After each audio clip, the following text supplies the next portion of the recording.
Akashvani Devikulam spice FM.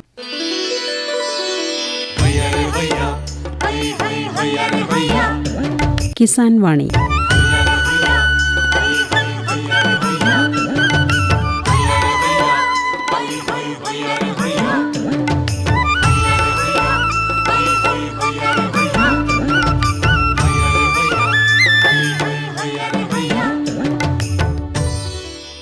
പ്രിയ ശ്രോതാക്കളെ, ഇന്നത്തെ കിസാൻ വാണിയിലേക്ക് സ്വാഗതം.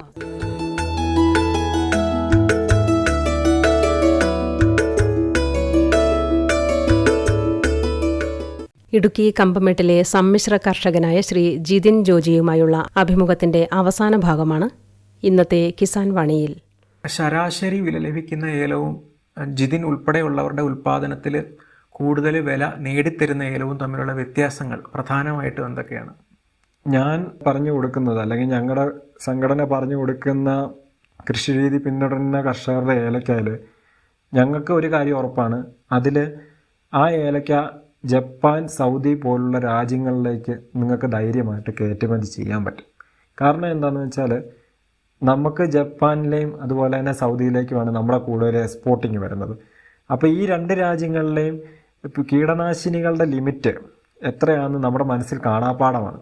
അപ്പം നമ്മൾ കർഷകരുടെ തോട്ടത്തിൽ പോകുമ്പോഴത്തേക്കും ആദ്യം നമ്മൾ കർഷകരോട് ചോദിക്കുന്നത് മരുന്നടിക്കാറായോ? അത് ചോദിക്കും. മരുന്നടിക്കാറായി എന്നവർ പറയുവാണെങ്കിൽ രണ്ടാമത് നമ്മൾ അവരോട് ചോദിക്കുന്ന കാര്യം എന്നാണ് നിങ്ങൾ ഏലക്ക എടുക്കുന്നതെന്നാണ്. അപ്പോൾ ആ ഏലക്ക എടുക്കുന്നത് മരുന്നടിക്കുന്നത് അടുത്തുള്ള ഒരു ദിവസങ്ങളാണെങ്കിൽ ഞങ്ങൾ അതിനനുസരിച്ചുള്ള മരുന്നേ കൊടുക്കത്തുള്ളൂ. ഏലക്ക എടുക്കുന്നതും മരുന്നടിക്കുന്നതും തമ്മിൽ കുറച്ച് അകലമുണ്ടെങ്കിൽ ആ രീതിക്ക് അനുസരിച്ചുള്ള മരുന്ന് കൊടുക്കും.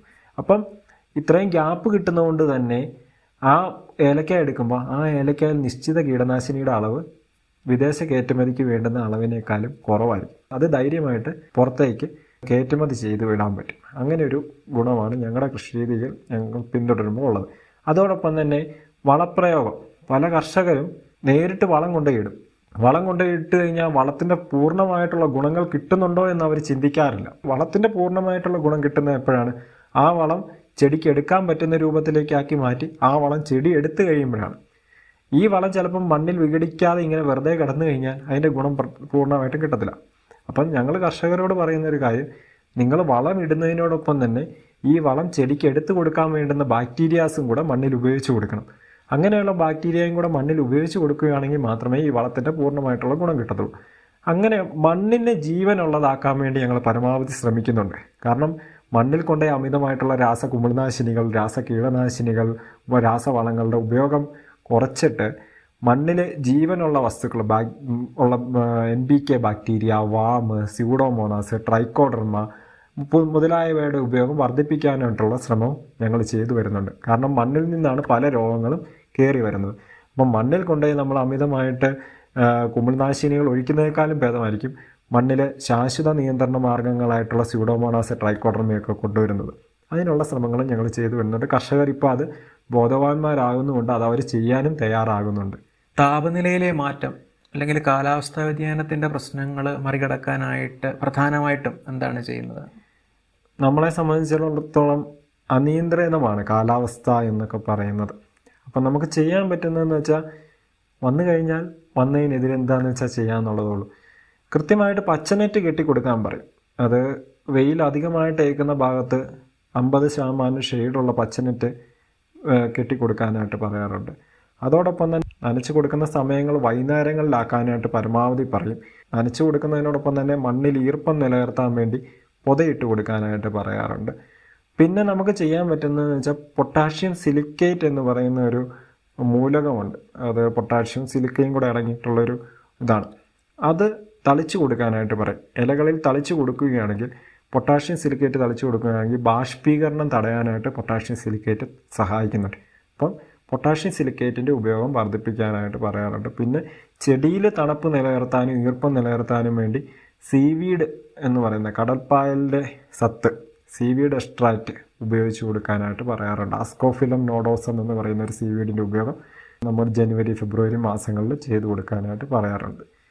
ചെടിയെ ഒരിക്കലൊരു മഴക്കാലമായിക്കോട്ടെ, മഴക്കാലം ഓൾറെഡി ചെടിക്ക് ഒരു ആരോഗ്യമുള്ള സമയമാണ്. അതേസമയം വേനൽക്കാലത്തും ചെടിയെ ആരോഗ്യത്തിൽ നിലനിർത്തിയില്ലെങ്കിലുള്ള പ്രശ്നം എന്ന് വെച്ചാൽ വേനൽക്കാലത്ത് ചെടികളിൽ അമിതമായിട്ടുള്ള രോഗങ്ങൾ വരും. അപ്പം നമ്മൾ കർഷകരോട് പറയുന്നത്, നിങ്ങൾ മഴക്കാലത്ത് ചെയ്യുന്ന ആ പ്രയോഗങ്ങളൊന്നും വേനൽക്കാലത്ത് നിങ്ങൾക്ക് ചെയ്യാൻ പറ്റത്തില്ല. എന്ന് വെച്ച് നിങ്ങൾക്ക് ചെടിയെ ക്ഷീണിപ്പിക്കാനും പറ്റത്തില്ല. അപ്പം ചെടി ക്ഷീണമില്ലാതിരിക്കാൻ വേണ്ടി എപ്പോഴും ചെടിയിലൊരു ഈർപ്പം വേണം, നനവ് വേണം. ആ നനവ് പിടിച്ച് നിർത്താൻ വേണ്ടിയുള്ള കാര്യങ്ങൾ കൃത്യമായിട്ടുള്ള ഇടവേളയിൽ വേനൽക്കാലത്ത് നമ്മൾ കർഷകർക്ക് പറഞ്ഞു കൊടുത്ത് ചെയ്യിപ്പിക്കാറുണ്ട്. ഫെഡറേഷനുമായിട്ട് ബന്ധപ്പെട്ട് മറ്റേതൊക്കെ രീതിയിലാണ് കർഷകരെ സഹായിക്കുന്നത്? ഫെഡറേഷൻ്റെ ബന്ധപ്പെട്ട് വരുന്ന ട്രെയിനിങ്ങുകൾ നടത്താറുണ്ട്. പലപ്പോഴായിട്ട് ട്രെയിനിങ്ങുകൾ നടത്താറുണ്ട്. ഇപ്പോൾ വേനൽക്കാലം ആകുമ്പോഴത്തേക്കും വേനൽക്കാല പരിചരണം എന്ന് പറഞ്ഞൊരു ട്രെയിനിങ് നടത്തും. മെയ് ജൂൺ മാസങ്ങളാകുമ്പോഴത്തേക്കും മണ്ണ് സംരക്ഷണം എന്ന് പറഞ്ഞൊരു ട്രെയിനിങ് നടത്താറുണ്ട്. അതായത് മണ്ണിൽ എന്തൊക്കെ കാര്യങ്ങളാണ് ചെയ്യേണ്ടത്, ആ കാര്യങ്ങൾ ചെയ്യുമ്പോൾ എന്തെല്ലാം കാര്യങ്ങളാണ് ശ്രദ്ധിക്കേണ്ടത്, കുമ്മായ പ്രയോഗമൊക്കെ ഉണ്ടല്ലോ, അതിനെപ്പറ്റി ഒരു ട്രെയിനിങ് നടത്തും. ഓഗസ്റ്റൊക്കെ ആകുമ്പോഴത്തേക്കും മഴക്കാലത്ത് വരുന്ന രോഗങ്ങൾ അതെന്തൊക്കെയാണ്, ആ രോഗങ്ങളെ നിയന്ത്രിക്കാൻ എന്തൊക്കെ കാര്യങ്ങളാണ് ചെയ്യേണ്ടത്, അങ്ങനെയുള്ള പല ട്രെയിനിങ്ങുകൾ നടത്താറുണ്ട്. പിന്നെ മറ്റൊരു കാര്യം എന്ന് വെച്ചാൽ എക്സ്പോർട്ട് ഓറിയൻറ്റഡ് ആയിട്ടുള്ള കൃഷിയെപ്പറ്റി കർഷകർക്ക് എപ്പം വേണമെങ്കിൽ ഞങ്ങൾ ബോധവാന്മാരാക്കാൻ ഞങ്ങൾ തയ്യാറാണ്. അതോടൊപ്പം തന്നെ ഞങ്ങൾ എപ്പോഴും ഓപ്പണാണ് കർഷകരോട്. ഞങ്ങളുടെ അടുത്ത് കർഷകർക്ക് വരാം, സംസാരിക്കാം. ഒരു കൂട്ടുകാരൻ എന്ന രീതിയിലാണ് ഞങ്ങൾ കർഷകരോട് നിൽക്കുന്നത്. എത്ര അംഗങ്ങളുണ്ട് ഫെഡറേഷനിൽ? ഫെഡറേഷന് 220 കർഷകരുണ്ട്. ഈ കർഷകരിൽ നിന്നെല്ലാം ഏലം വാങ്ങിക്കാറുണ്ടോ? എങ്ങനെയാണ് ഏലം വാങ്ങിക്കുക എന്ന് പറയുന്നത് ഓർഡറുകൾ അനുസരിച്ചാണ്. നമുക്കൊരു കൺസൈൻമെൻറ്റ് കിട്ടിക്കഴിഞ്ഞ് കഴിഞ്ഞാൽ സ്വാഭാവികമായിട്ട് നമ്മൾ കർഷകരോട് ചോദിക്കും, നിങ്ങളുടെ കയ്യിൽ ഏലക്ക ഇരിപ്പുണ്ടോ? കാരണം കർഷകരെ സംബന്ധിച്ചിടത്തോളം അവർക്കും സാമ്പത്തിക ബുദ്ധിമുട്ടുകളുണ്ടല്ലോ. അപ്പം അവർക്ക് ചിലപ്പോൾ ഇത് സ്റ്റോക്ക് ചെയ്യാൻ പറ്റിയെന്ന് വരത്തില്ല. അപ്പോൾ അവർ ചിലപ്പം കൊടുത്തുനിന്ന് വരും. എന്നിരുന്നാലും അവർ ഞങ്ങളുടെ കൂടെ കൃഷി ചെയ്യുന്നതിനോട് സന്തോഷവാനാണ്. കാരണം ഞങ്ങളെ കൃഷി ചെലവ് കുറയ്ക്കാൻ ഞങ്ങൾക്ക് പറ്റുന്നുണ്ട്. അതുപോലെ അനുസരിച്ച് അവർക്ക് വിളവ് കുറയ്ക്കാതെ തന്നെ കൃഷി ചെലവ് കുറയ്ക്കാൻ നമുക്ക് പറ്റുന്നുണ്ട്. അപ്പോൾ അവർക്ക് പ്രോഫിറ്റബിൾ ആണ് ഞങ്ങളുടെ കൃഷി. അപ്പോൾ ഞങ്ങൾ എന്ത് ചെയ്യുന്നു വെച്ചാൽ ഞങ്ങൾ പല കർഷകരെയും വിളിക്കും. ആരുടെ കയ്യിലൊക്കെ ഏലക്ക ഉണ്ടോ അവരുടെ നിന്നൊക്കെ ഏലക്ക എടുക്കും. ഏലക്കയ്ക്ക് കൂടുതൽ വില ലഭിക്കുന്നതിൻ്റെ ഒരു കാര്യം കീടനാശിനിയുടെ ഉപയോഗമായിട്ട് ബന്ധപ്പെട്ടാണെന്നുള്ളത് പറഞ്ഞു. ഒരു മറ്റെന്ത് ഘടകങ്ങളാണ് കൂടുതൽ വില ലഭിക്കാനായിട്ട് കർഷകർ മാറ്റം വരുത്തേണ്ടത്? കീടനാശിനി തന്നെയാണ് അതിലേറ്റവും കൂടുതൽ ശ്രദ്ധിക്കേണ്ടത്. മറ്റൊരു കാര്യം ശ്രദ്ധിക്കേണ്ടതെന്ന് വെച്ചാൽ കൃഷി ചെലവ് കുറയ്ക്കുക എന്നുള്ളതാണ്. നമുക്ക് ചെലവ് കൂട്ടി വിളവ് കൂട്ടുന്നതിനേക്കാളും ഭേദം ചെലവ് കുറച്ച് വിളവ് കൂട്ടാനുള്ള കാര്യങ്ങൾ ചെയ്തു കൊടുക്കാം. അപ്പോൾ നമ്മൾ ചെയ്യേണ്ടത് എന്താണെന്ന് വെച്ചാൽ ശാശ്വതമായിട്ടുള്ള കാര്യങ്ങൾ മണ്ണിലാണെങ്കിൽ ചെയ്യുക. ഇപ്പം നമ്മൾ ഒരു പാരസിറ്റാമോൾ കഴിക്കുമ്പോൾ തൽക്കാലത്തേക്ക് നമ്മുടെ തലവേദന നിൽക്കും. പക്ഷേ ഈ തലവേദനയ്ക്ക് അടിസ്ഥാനമായിട്ടുള്ള രോഗങ്ങൾ എന്താണെന്ന് നമ്മൾ മനസ്സിലാക്കാതെ നമ്മൾ ഓരോ തവണയും നമുക്ക് ഈ തലവേദന വരുമ്പോൾ നമ്മൾ ഈ പാരസിറ്റാമോൾ കഴിച്ചുകൊണ്ടിരുന്നിട്ട് കാര്യമില്ല. അതുപോലെ തന്നെയാണ് മണ്ണിൽ നിന്നാണ് ചെടികൾക്ക് ഈ രോഗങ്ങൾ ഉണ്ടാകുന്നത്. അപ്പം മണ്ണിൽ നിന്നുണ്ടാകുന്ന രോഗങ്ങളെ നമ്മൾ മണ്ണിലേക്ക് പെട്ടെന്നൊരു രാസകുമിൾനാശിനി ഒഴിച്ചു കൊടുത്ത് ആ രോഗാണുക്കളെ മൊത്തം നിയന്ത്രിച്ചു കഴിഞ്ഞാൽ പിന്നെയും മണ്ണിൻ്റെ പല ഭാഗങ്ങളിൽ ഈ കുമിൾ കാണും. അപ്പോൾ അത് വീണ്ടും പെരുകി വരും. അതേസമയം നമ്മൾ മണ്ണിലേക്ക് ഒരു മിത്ര ബാക്ടീരിയ ആയിട്ടുള്ള സ്യൂഡോമോണാസ് അല്ലെങ്കിൽ മിത്ര കുമിളായിട്ടുള്ള ട്രൈക്കോഡർമ ഒഴിച്ചു കൊടുക്കുകയാണെങ്കിലുള്ള ഗുണം എന്താണെന്ന് വെച്ചാൽ ഈ മിത്ര ബാക്ടീരിയ മണ്ണിൽ കിടന്ന് പെരുകും. ഈ മിത്ര ബാക്ടീരിയ മണ്ണിൽ കിടന്ന് പെരുകുന്നതോടൊപ്പം തന്നെ ഈ രോഗാണുക്കളെ ഇത് നിയന്ത്രിക്കുകയും ചെയ്യും. അപ്പോൾ അതൊരു ശാശ്വത പരിഹാരമാണ്. ഒരിക്കലും ഇത് നശിച്ചു പോകുന്നില്ല. മണ്ണിലേക്ക് നമ്മളൊരു രാസകുമിൾനാശിനി ഒഴിച്ചു കഴിഞ്ഞാൽ നിശ്ചിത കാലയളവ് കഴിയുമ്പോൾ ഈ രാസകുമിൾനാശിനിയുടെ ഗുണം പോകും. അപ്പം മണ്ണ് നിർജ്ജീവമാവുകയും ചെയ്യും. രാസകുമിൾനാശിനി ഒഴിക്കുമ്പോൾ മണ്ണ് നിർജ്ജീവമാവുകയും ചെയ്യും. നമുക്ക് തൽക്കാലത്തേക്ക് ഒരു ഗുണമേ കിട്ടത്തുള്ളൂ. ഇങ്ങനെയുള്ള കുമിൾനാശിനികൾ ഒഴിവാക്കിയിട്ട് ജൈവ കുമിൾനാശിനികളായിട്ടുള്ള സ്യൂഡോമോണാസ്, ട്രൈക്കോഡർമ, ബാസിലസ് സബ്റ്റിലിസ് ഒക്കെ പോലുള്ളവ ഉപയോഗിക്കുകയാണെങ്കിൽ നമുക്കൊരു ശാശ്വത കൺട്രോൾ കിട്ടും. അപ്പോൾ ഉള്ള ഗുണം എന്താണെന്ന് വെച്ചാൽ നമുക്ക് കൃഷി ചെലവ് കുറയ്ക്കാൻ പറ്റും. കൃഷി ചെലവ് എങ്ങനെയാണ് കുറയ്ക്കുന്നത്? രാസകുമിൾനാശിനികളുടെ ഉപയോഗം കുറയ്ക്കാൻ പറ്റും. കൃഷി ചെലവ് കുറയ്ക്കുമ്പോൾ സ്വാഭാവികമായിട്ടും നമുക്ക് വിളവും കുറയുന്നില്ല. വിളവിനും സാധാരണയായിട്ടുള്ള വിളവ് കിട്ടും. കർഷകർക്ക് അതിനോട് നേട്ടവും കിട്ടാറുണ്ട്. അങ്ങനെയാണ് നമുക്ക് ചെയ്യാൻ പറ്റുന്നത്. കീടനാശിനികളുടെ കാര്യം ഞാൻ പറയുകയാണെങ്കിൽ കീടനാശിനികൾ ഒഴിവാക്കിക്കൊണ്ട് കൃഷി അത്ര നമുക്ക് പോസിബിൾ അല്ല. കാരണം ഈ തണ്ടുതുരപ്പൻ പുഴുവിനെ ഒരു പരിധി വരെ നമുക്ക് കീടനാശിനികളുടെ ഒഴിവാക്കിക്കൊണ്ട് ചെയ്യാൻ പറ്റും, നിയന്ത്രിക്കാൻ പറ്റും. പക്ഷേ ചൊറിപ്പേനുണ്ട്, ഏലക്കായിലുണ്ടാകുന്ന ചൊറിയുണ്ട്, അതിനെ നിയന്ത്രിക്കാൻ, ഏലപ്പേനെ നിയന്ത്രിക്കാൻ നമുക്ക് ലെക്കാനിസീനിയം, ലെക്കാനി, അതുപോലെ നമുക്ക് വേപ്പെണ്ണ ഒക്കെ ഞങ്ങൾ പരീക്ഷിച്ച് നോക്കിയിട്ടുള്ളതാണ്. പക്ഷേ നിയന്ത്രിക്കാൻ പറ്റിയിട്ടില്ല. കാരണം അതത്ര എളുപ്പമല്ല അതിനെ നിയന്ത്രിക്കാൻ. അതാണ് ഇതിൻ്റെ ഒരു പ്രാക്ടിക്കൽ ബുദ്ധിമുട്ട് വരുന്നത്. हर जोखिम से निकल कर फसल आए, सुरक्षित हो जाए, फसल बीमा से हर किसान अब आत्मनिर्भर हो जाए। संकट के समय प्रधानमंत्री फसल बीमा योजना किसानों के लिए वरदान है। अब सूखा पड़े या बाढ़ आ जाए कोई डर नहीं, अब ओले पड़े या कीट पतंगे फसल खा जाए कोई फिक्र नहीं, क्योंकि हमने लिया है प्रधानमंत्री फसल बीमा। बुआई से फसल कटाई तक हर जोखिम का दावा, न्यूनतम प्रीमियम पर अधिकतम भुगतान का वादा। योजना से हर साल जुड़ रहे हैं 5 करोड़ से ज्यादा किसान। अब आपकी है बारी। नजदीकी कृषि कार्यालय, सहकारी समिति, बैंक शाखा, अधिकृत बीमा कंपनी या जन सेवा केंद्र में स्वेच्छा से करा सकते हैं पंजीकरण। फसल बीमा पोर्टल या फसल बीमा ऐप द्वारा भी कराया जा सकता है पंजीकरण। प्रधानमंत्री फसल बीमा योजना, आपकी फसलों का संपूर्ण सुरक्षा कवच। कृषि एवं किसान कल्याण मंत्रालय, भारत सरकार।